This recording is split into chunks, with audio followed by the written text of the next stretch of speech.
Hi, this is James Headley, and welcome back to the Living in Savannah channel. Today I want to talk to you a bit about some numbers behind the landings, sort of a broad introduction by the numbers, some facts and figures to help orient you to this very special place, and help you get a sense if it might be a good fit for you. Hang in until the end of the video, and I'll clue you into two of my favorite spots that are off the beaten path a bit for taking in the beauty of Skidaway Island and the landings. With that, let me just thank you for liking, subscribing, and sharing. And let's get right to the numbers.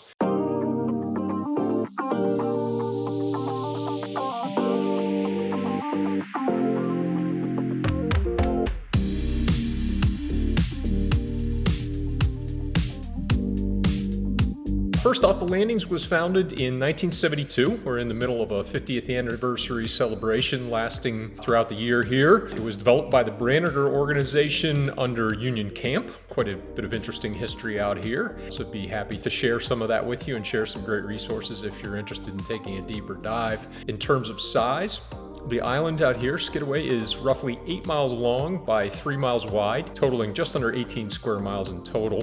There are just over 4,200 homes completed as of the time of this recording. There are another 40 or so under construction and about 130 lots still vacant without any construction being taken on at the present. That's just within the Landings itself, not the whole of Skidaway Island, but the Landings does dominate Skidaway in terms of the overall development here. Most recent median selling price for homes in the Landings was just under $760,000. Population of the Landings is estimated roughly at about 8,500 people. There are 151 lagoons strewn throughout the Landings, all of which can be fished. So if you are a fisherman, there are definitely some opportunities, or fisherwoman, opportunities for you out here. There are 30 miles of community trails and paths throughout the Landings. There are 2 marinas for boaters, whether you're fishing or not, Delagal Marina as well as Landings Harbor Marina. There are 7 gates to the Landings, so you can get a sense of some of the scope and also some of the convenience. Regardless of where you happen to live within the community, you definitely have some access and egress options there. Skidaway in general is an interior barrier island, which means that there are no beaches, which is of course sad, but also less exposure to hurricanes and other Atlantic storms as a result. The Landings is just 12 miles from downtown Savannah.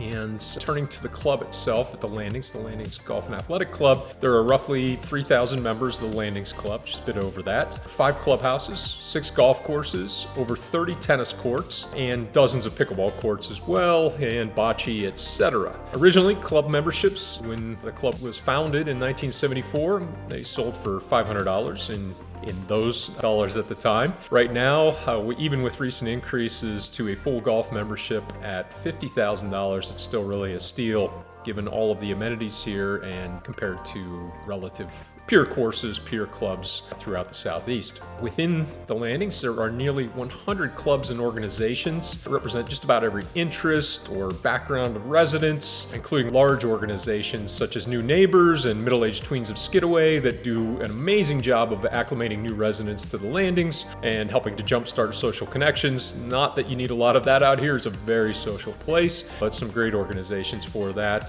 Down to state-level clubs and book clubs and cooking clubs, sailing clubs, just about anything you can think of, there is going to be a club for that out here. Now, turning back to my comment early on about those 2 sort of somewhat hidden gems, at least for those new to the area. First, there is the gazebo just off Log Landing Road, specifically to the immediate left of the 15th hole on the Oak Ridge Golf Course. This is located in the Oak Ridge neighborhood of the Landings. Just great water views as you can see. Just urge you to be cautious and courteous, making your way out there on foot or by bike or by golf cart via the shared path and bridge with the golfers teeing off, playing their second shots on 15, but in particular tee shots that can get a little errant to the left there. And second, and also accessible via a shared path with the golf course, is the Marsh Tower.